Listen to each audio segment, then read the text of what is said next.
Greetings, ladies and gentlemen. Today is September 22nd, and time is ticking for a lot of teams. And is San Diego back in the race? Let's talk about it.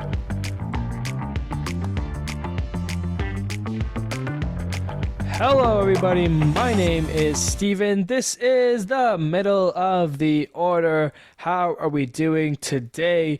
Ladies and gentlemen, it is Friday. 3 series remain, 8 to 10 games left for all these teams.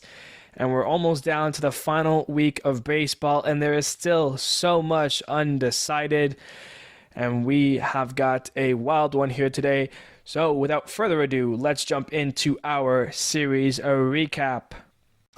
Leading us off, we've got the White Sox and the Nationals. A big 3-run home run from Luis Robert Jr. and a complete game from Mike Clevenger lead the way for the White Sox. They take the first game, win it 6-1. Second game, Luis Robert Jr. hits another home run, but this time it was the Nationals, and more specifically Joey Meneses, who had the big 3-run home run, which was the difference in this game, as the Nats even up the series with the win 4-3. Final game, it's Dominic Smith, Joey Meneses, and Lane Thomas, all who go deep for the Nationals. And for Lane Thomas, it was a grand slam. The Nationals take 2 of 3 and beat the White Sox 13-3. Guardians and Royals now. Royals come back with 4 runs in the 8th inning to beat up on the Guardians in a come-from-behind fashion win, taking it 6-4. After being down 5, the Guardians gave it all they had to try and come back in this game, but unfortunately, they would come up a run short as the Royals take another one, winning it 7-6. In that last game, a 3-run home run in the first from Nelson Velasquez leads the way for the Royals, who sweep the Guardians and pretty much put their season to an end as they beat them 6-2. Rockies and Padres now. High-scoring first game here is Garrett Cooper, Luis Campusano, and Eguri Rosario all homer for the Padres, who were up by 8. The Rockies were able to score 6 unanswered runs late, but would still lose this one as the Padres take the opener in the series 11-9. Blake Snell was absolutely dominant, no-hitting the Rockies through 7 innings. The Rockies would get their first hit in the 9th inning, but we were still scoreless at the time until the X-Man Xander Bogaerts sent the fans home happy with a 2-run walk-off home run in the 9th. The Padres get another game, beating up the Rockies 2-0. And for the final game, the Padres, down 1, would rally for 2 runs in the 7th and take the lead as well as hold it for the rest of the game. The Padres sweep the Rockies, and don't look now, but they are on a 7-game winning streak, and objects are closer to you than they appear. The Padres win it 3-2. Tigers and Dodgers now. JD Martinez launches 2 home runs in this one. Miguel Rojas joins him with 1 as well. The Dodgers take the first game in the set, winning 8-3. JD Martinez does it again with another home run in this one. The Dodgers would tie the game in the 8th inning, and then in the 9th, it's Max Muncy who walks it off with a single to right as the Dodgers take the second game, winning it 3-2. And that final game, it's Reese Olson who has a nice game on the hill for the Tigers, which helps hold the Dodgers to only 3 hits on the night as the Tigers win the last game and avoid the sweep, beating the Dodgers 4-2. Brewers and Cardinals now. Adam Wainwright on the bump, looking for his 200th career win, and with the help of a Wilson Contreras solo shot, he would get said win as Adam Wainwright gets another career milestone, and the Cardinals take the first game of 4, beating the Brewers 1-0. Game 2, a home run from William Contreras, brother of Wilson Contreras, got the Brewers off and rolling in this one, who later scored 4 runs in the 4th inning. And the Brewers get the bounce-back win and even up the series 7-3. We start Game 3 with an absolute pimp job from Josh Donaldson, who hit a 3-run home run in the first. Tyrone Taylor hits 2 more home runs for the Brewers in the game. They'll be able to take this one and beat the Cardinals 8-2. Final game now, it's Blake Perkins and Victor Carantini who both go deep, and the Brewers are able to take 3 of 4 from the Cardinals as they win that last game 6-0. Pirates and Cubs now. The Cubs would go crazy in this game as Dansby Swanson, Seiya Suzuki, and Cody Bellinger all homer, as well as Alexander Caminero, who hit his first MLB hit for his first MLB home run, which was also a grand slam, a pretty special moment for that kid. Cubs would put the exclamation point with 8 runs in the 8th inning. They beat up on the Pirates, winning it 14-1. Joshua Palacios, Jared Triolo, and Connor Joe homer for the Buccos, who scored 7 runs in the 4th inning and ran away with this one as they beat the Cubs to even up the series 13-7. And in the final game, it's a close game until the 9th inning. The Pirates are up 1, looking for some insurance runs, and they would get it with a huge 3-run home run from Joshua Palacios to put the lead to 4. And it's important that he hit that because Dansby Swanson hit a 2-run shot in the bottom half of the 9th, and if it wasn't for that 3-run home run from Palacios, Dansby's would have been a walk-off home run. Regardless, the Pirates take 2 of 3 from the Cubs and help out the NL Wildcard teams as they win it 8-6. Here we go, Mets and Marlins now, and tied at 1 for a good amount in this one until it's the 9th inning where Jeff McNeil hits the home run for the Mets. That would be the difference in this game. The Mets take the opener versus Miami, winning it 2-1. Not the greatest game for either team, but after the Mets tied it back up in the 9th, the Marlins were able to get the win on a walk-off single to center from Jake Berger. The Marlins even up the series with the win 4-3.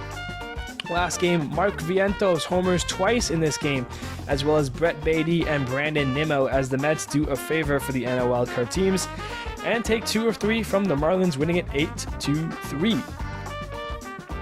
Phillies and Braves now, and it's 4 Philly long balls from Bryce Harper, JT Realmuto, Nick Castellanos, and Kyle Schwarber, who killed that ball for a 483-foot blast.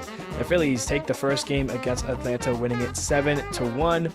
Game 2, Ronald Acuna Jr. hits 2 home runs in the game as Strider was great again, punching out 11 Phillies for his 18th win of the season. The Braves even the series up, winning it 9-3. And the last game, Nicholas Castellanos, what a game he had. He hits 2 home runs in the game and made a game-saving throw to the plate to keep the game tied and send us into extras, where the Phillies scored 2 runs on a Bryson Stott double and held the Braves to only 1, as the Phillies give some scary PTSD to Braves fans from last year and take 2 of 3 from the Braves, winning it 6-5. Angels and Rays now, and after a Randy 2-run bomb, the Angels tied the game up. Some solo shots from Logan O'Hoppe and Zach Neto, but the Rays do score 4 runs in the 8th inning to break that tie and give them the win as they take down the Angels in the opener, beating them 6-2. Angels would jump out to an early 6-run lead after the first 2 innings in this one with the help of a 3-run Brandon Drury home run, and it wouldn't be his only one as Drury would hit another home run later in this game. The Angels win it and even up the series 8-3.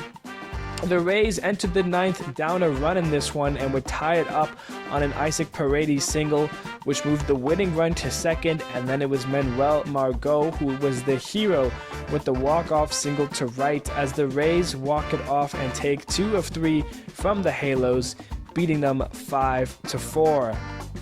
Twins and Reds now, and it's Will Benson who hits his 11th home run on the year, and then later on it's Joey Votto who drove in 2 runs on a single, as that puts the stamp on this game. The Reds take the first one and beat the Twins 7-3.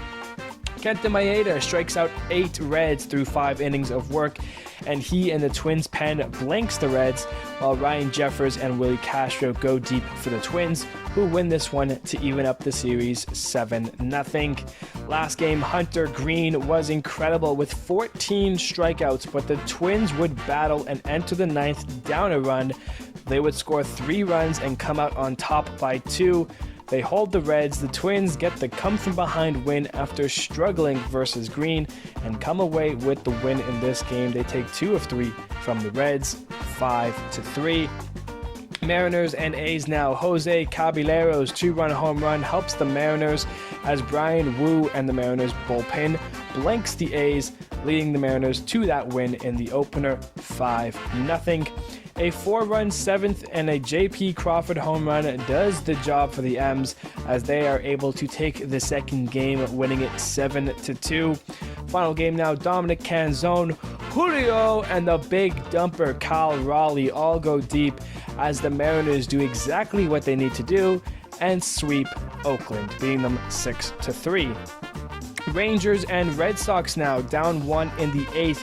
Boston flips the script and scores 3 runs in the inning to take the lead away from Texas and steal a win as the Red Sox get the come-from-behind win in the first game and beat the Rangers 4-2.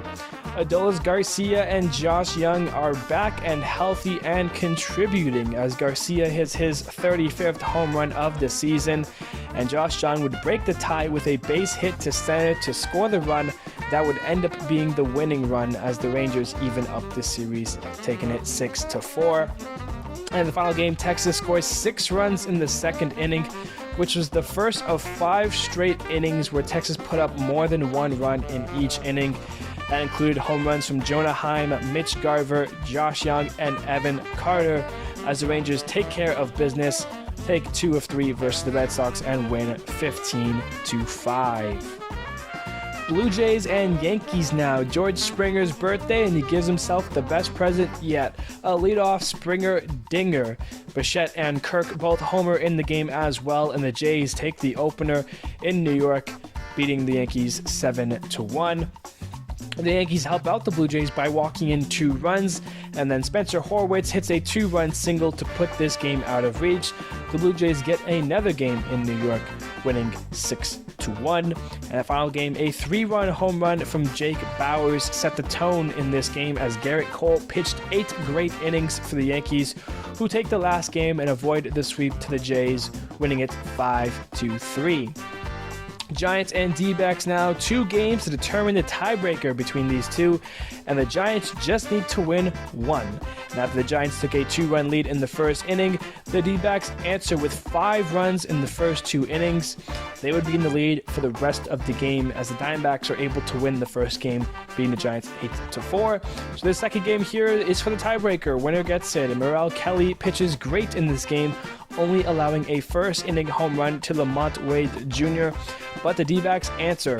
Home runs from Corbin Carroll and Ketel Marte would help out, and for Carroll, that home run makes him the first rookie ever with 25 home runs and 50 stolen bases in his rookie season. The Diamondbacks, they get the 2-game sweep over the Giants. They have the tiebreaker over them, and that is huge as they win 7-1. Oilers and Astros here, last one, and every time the Astros got the lead in this game, the Oilers would find a way to tie the game. So after a couple of late home runs from Jose Abreu and Martin Maldonado, the Astros felt good entering the 9th inning, but they shouldn't have, because once again the Oilers fought, and then it was Cedric Mullins who hit the go-ahead 3-run home run to get Baltimore the lead as the O's come from behind and steal a win from the Astros in the opener, winning it 8-7. And home runs aplenty in the second game here. Kyle Tucker, Alex Bregman, and Yanyer Diaz all go deep for the Astros. Meanwhile, it's Ryan O'Hearn, Austin Hayes twice, and Heston Kjerstad for the O's, as it would be the Oilers who come away with this one, another win, beating Houston 9-5. And then a tight pitching duel in this last game, and it looked like Baltimore was going to get the sweep, but after Houston tied it up in the 8th inning, they were able to walk it off in the 9th on a Mauricio Dubon single, as the Astros are able to avoid the sweep and take the last game, beating the Oilers 2-1. Now a look at our game of the week, and we're staying with Baltimore and Houston here, going to that first game on the Monday. Bottom of the first, Astros get on the board with a Kyle Tucker double. Adley Rutschman's sac fly in the 3rd ties it up, and then in the 5th, Ryan O'Hearn, he would single in 2 runs. That gets Baltimore their first lead of the game. Bottom of the 6th, Chas McCormick, he singles one in for Houston, and then Jeremy Pena singles one in. We are now tied at 3. Later in the inning, Jose Altuve, he doubles, and it's 2 more runners come in. Houston now leads it 5-3 after a 4-run 6th inning. Baltimore in the top of the 7th, they double a run from Adley Rutschman. That makes it 5-4. Then Cedric Mullins then doubles in a run, and we are tied. But in the bottom of the 7th, Jose Abreu hits his 16th homer on the year. Bottom of the 8th, Martin Maldonado hits home run number 14 on the year. And with Houston up 7-5 entering the last inning, it's Cedric Mullins, a 3-run home run, his 15th of the year. That put Baltimore on top. That got them the win 8-7. That is your game of the week. All right, now taking in some baseball news, and we're going to start with MLB has introduced something this year. They're going to be doing a Team Silver Slugger award, which I think is really cool. I think it's obvious the Braves are going to win it. The Braves have had an incredible a crazy offensive season. And Matt Olson has been leading the way with 53 home runs. How many of their players have over 30 home runs? Acuna's over 30, Ozuna's over 30, Albi's over 30. Like, they've had a lot of offense, and I think it's clear that they're going to win this first ever Team Silver Slugger. I think it'd be cool if they did like a Team Gold Glove as well. Then they didn't say anything, or they probably won't be doing that. But I think it'd be really cool. The best defensive team overall. A couple years ago was that Cardinals team where they had 5 or 6 Golden Glove winners. So I think doing that would be really cool at like which team was the best defensively as well as the offense. But they've only said the Silver Slugger, and I think that's pretty cool. So we'll wait and see how that works, and then the Braves are going to win it. Like, it's very clear the Braves will win that award. All right, we've got a couple more mathematically eliminated teams to go over, starting with the Cardinals, who, let's be honest, the biggest disappointments of the season. Obviously, the Mets have been very disappointing as well. But I mean, the Cardinals, when you looked on paper at the beginning of the season, the Pirates, the Cubs, the Reds, like, it was basically going to come down to the Cardinals versus the Brewers for that division. And the Cardinals backed out of it. They, for some reason, they just couldn't hit. They couldn't pitch. Everything went wrong. They weren't winning games. And it wasn't even like Goldsmith and Arenado were playing bad. Those are their stars, and they've had good seasons. And even on paper, some of their players have had good seasons. Tommy Edman's been doing his thing. Jordan Walker kind of up and down a little bit, but they just did not put together a good season. It's like their first losing season since 2005, I believe. Just a bad year for the Cardinals, one that they definitely want to forget. I'm sure we'll see them next year kind of in the race, but, this season was definitely one to forget. The other team that currently mathematically eliminated from postseason are the Boston Red Sox. And, I mean, it's a tough hand for Boston when you're dealt in the AL East division with Baltimore and Tampa and Toronto and New York. And even Boston is a pretty good team on paper. They're better than the entire AL Central except for the Twins. Better than the A's, better than the Angels. Like, they were up there. But they lost a couple games, end of August, early September here that kind of put them under 500 and kind of swept them under the rug. And I mean, it's only a matter of time. The Red Sox weren't going to compete with the Blue Jays, the Rangers, and the Mariners in that wild card right now. So it's just a tough season for Boston. But, a lot of good things happened. Masataka Yoshida was incredible for Boston. Tristan Casas, another good piece there for Boston. So they're definitely, they're not a bad team. They're definitely going to be sticking around next year as well. So it's just a tough one for Boston, but they are eliminated from the postseason. The Rays are making a move. They're calling up a prospect of theirs from Double-A, Junior Caminero. I hope I pronounced that right. Junior Caminero. So obviously they're trying to dethrone Baltimore for that AL East division. And they're thinking this kid's going to help them. I'll be honest, I haven't really heard of this guy at all. I know he is a top prospect of theirs, but haven't really seen any video or, I know he's an infielder.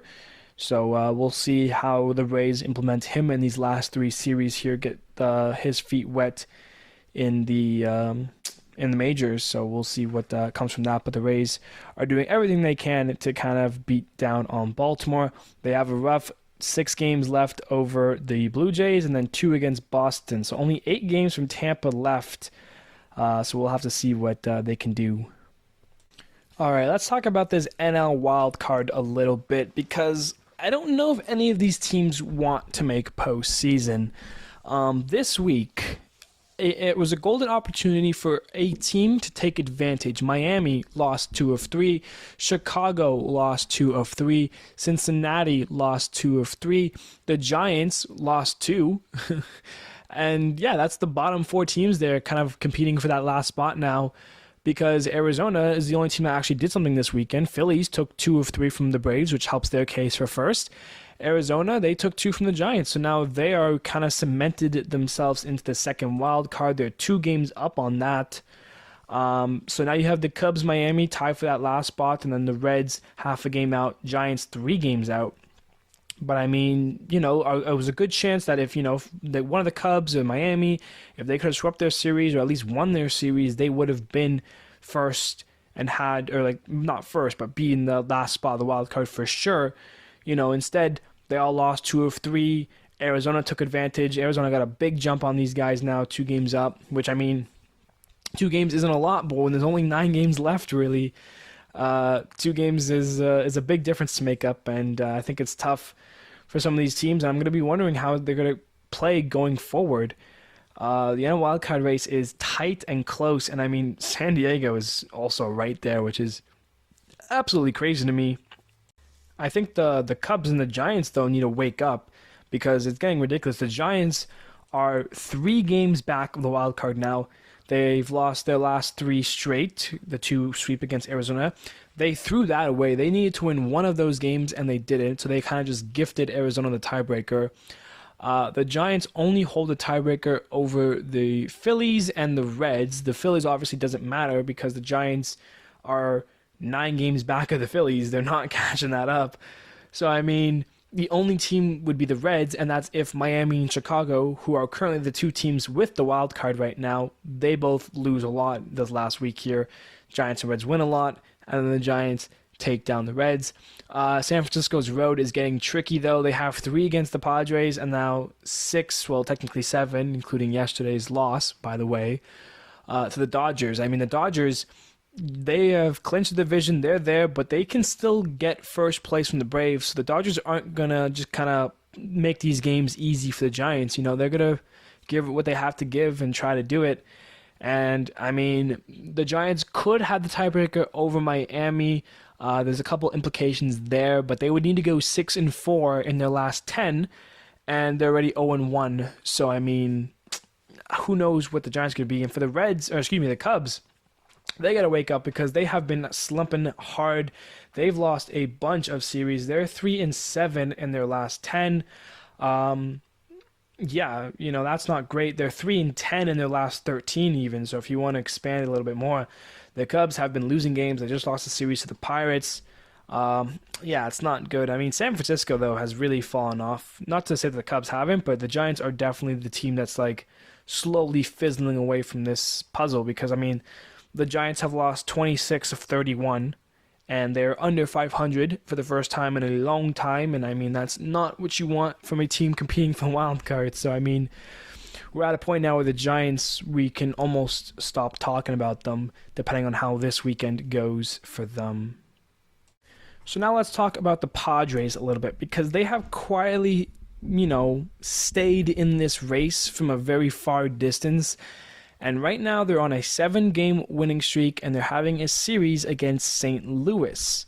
And there is, although it is very tricky, there is a world where the Padres take that last wildcard spot and cement themselves into this race.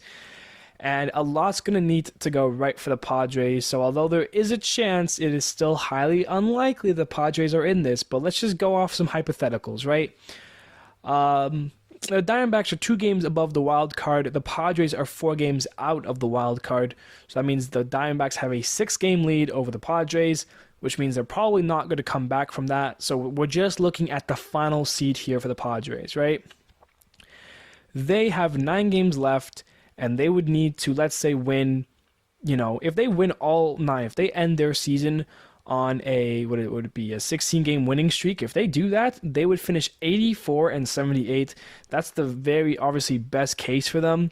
But even in that situation, they would need the Cubs to go 3-6, the Reds to go 4-4 or worse, and the Marlins to go 4-5. So as long as one of those teams, has a winning record at the end of the season here, the Padres are done, right? It's very tricky. Even if the Padres lose 1 or even 2 games, right? If they lose 2 of these last 9, they would finish 82-82. They would need the Marlins to go 3-6 or worse. They would need the Cubs to go 2-7 and the Reds to go 3-5. So kind of very tricky here for the Padres to kind of sneak their way in. But there is a chance, and I'm just saying this right now, if the Padres sweep the Cardinals and head to San Francisco next week on a 10-game winning streak, I mean, a lot can change, but I mean, we'll have to see how the Cubs, the Reds, the Marlins, how they play their weekend set here, but it's still interesting, and not that I want to put a 6th team in this NL Wildcard race, but things are getting very, very interesting in that Wildcard race. All right, let's do a little talk here about some magic numbers, and we've got some low ones here for some Central teams. The Minnesota Twins, their magic number is 1. If they win today, or if the Tigers and Guardians both lose today, the Twins will clinch the division. I mean, the Twins at any point would need to win just 1 game, or have the Tigers and Guardians lose 1 game. So the Twins are very much, by next episode, will have clinched the Central. And the Brewers, their magic number is 2 for the NL Central, which means a combination today of a Brewers win and a Cubs loss will clinch the division for the Brewers. Or at any point in this weekend, if the Brewers can win 2, or if the Cubs can lose 2, or if the Brewers win 1 and the Cubs lose 1, the Brewers will clinch. So there's a very, very, very high chance that on Monday we're talking about how the Twins and the Brewers are the Central champions this year. The AL East Division, Baltimore's magic number is 8. And I mean, that's how many games the Rays have left. So Baltimore will have to see what they can jump on. The Astros, their magic number, believe it or not, is 10. They have 9 games left to play, but both Texas and Seattle have 10 games to play.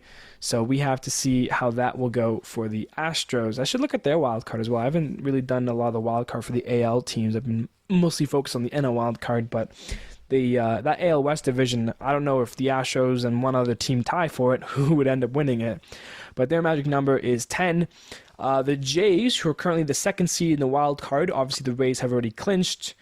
But right now, for the Jays to get a magic number, theirs is 6 for them to clinch a wild card berth.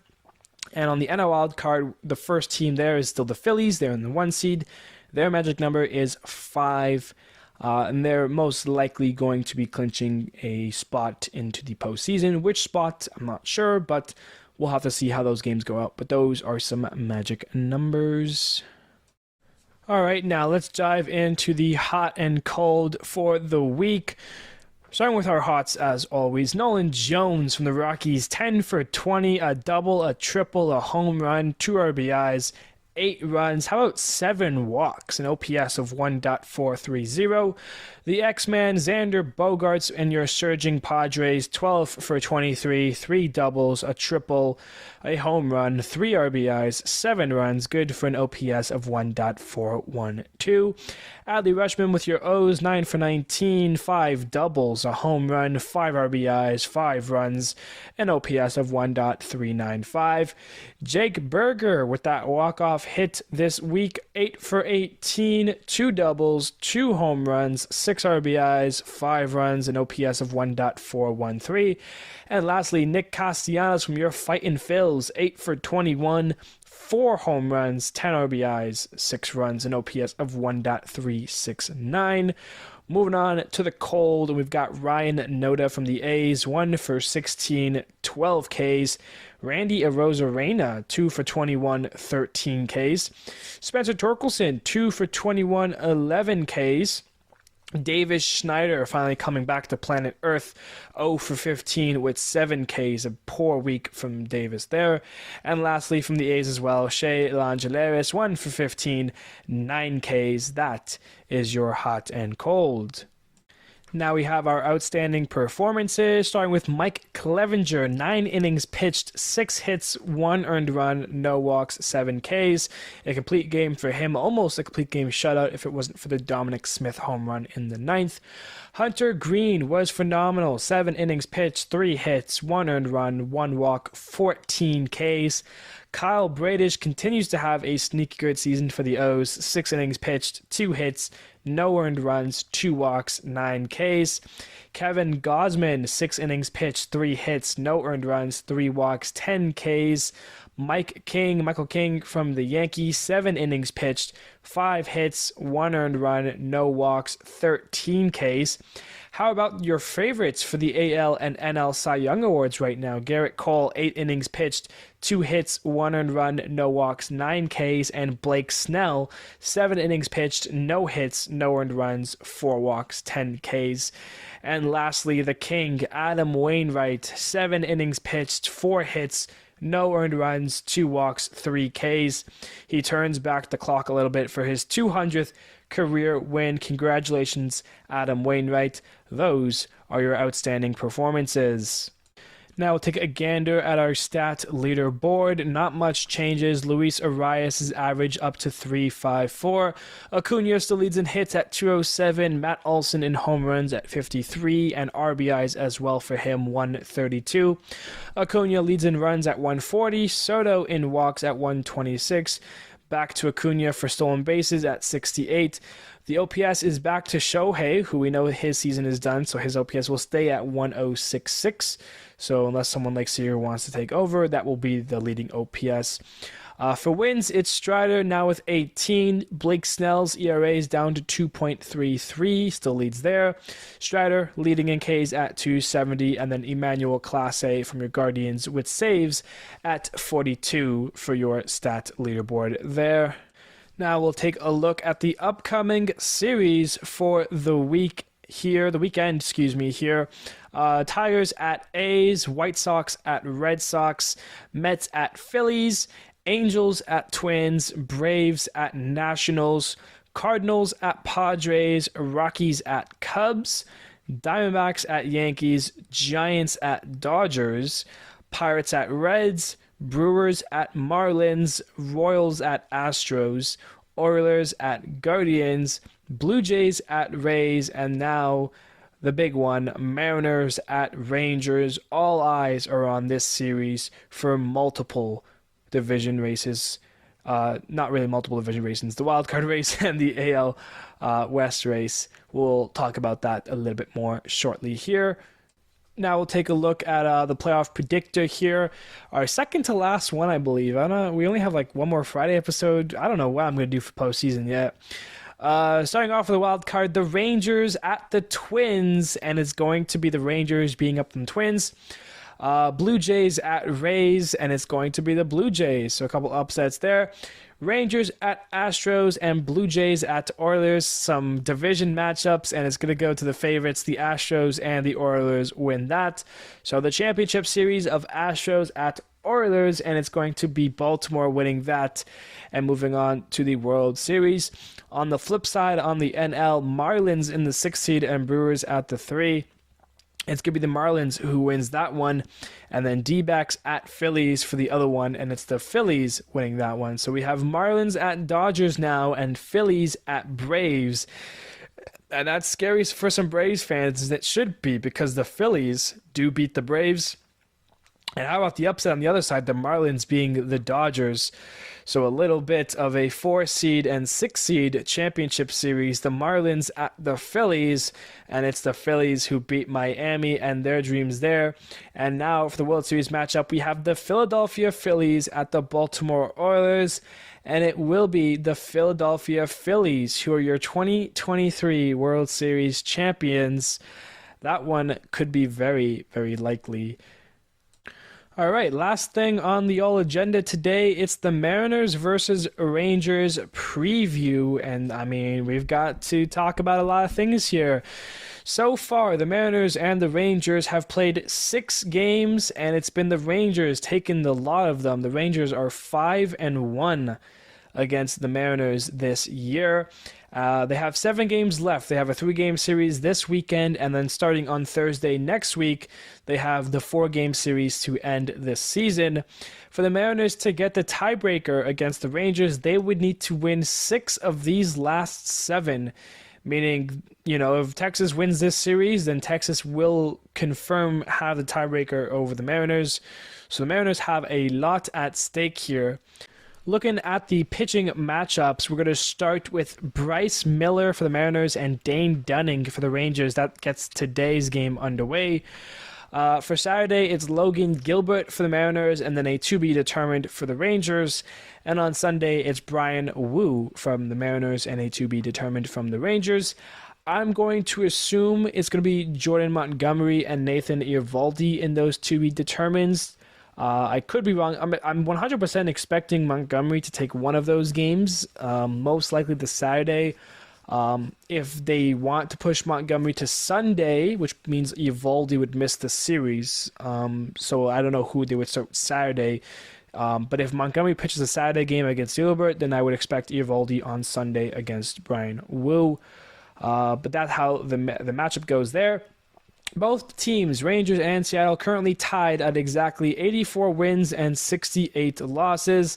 They are half a game out behind the Astros for the West, and then half a game out on the Jays for the second wild card. So essentially, if we jump ahead to Thursday where they play a game, because they're missing a game that the Jays and Astros have. The Jays and Astros have 9 games left.